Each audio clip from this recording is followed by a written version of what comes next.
Hi, Gary here. You might remember back, if you're a little older, that when you're in college and all of a sudden you ran short of money, and what'd you do? First thing you did, pick up the phone and call mom and dad because, they took care of most of your expenses. And at some point, you transition away from that and you're on your own.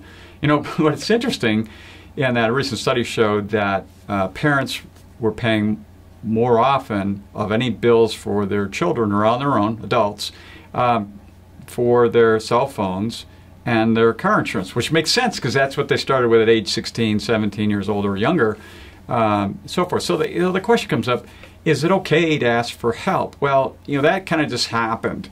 But this is a bigger subject because, quite frankly, there are situations within families where people do get into trouble not of their own making where they need help. And is it okay to ask? It depends.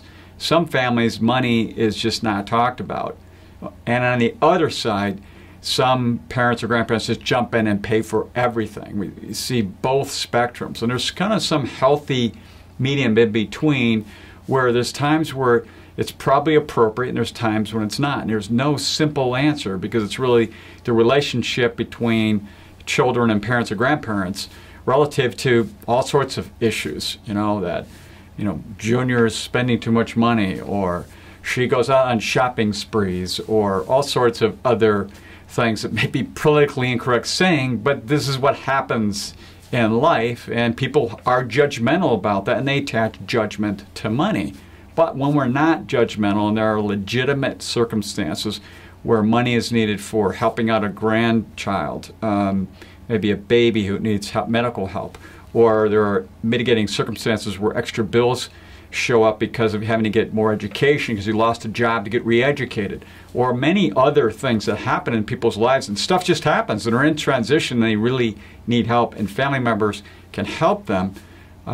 There's nothing wrong with that inherently. It really comes down to how the relationship is between those family members and how the money is going to be paid back. And quite frankly, most people who loan money don't expect it to come back. But in my experience, we've seen more money be paid back than just be given away, because when a formal loan is set up between parents or grandparents and their children, we see that loan paid off. So it's a really deep subject, and there's lots of ways to handle this, and it's really okay to do different kind of money transactions within families to take care of real world issues that make sense to do that.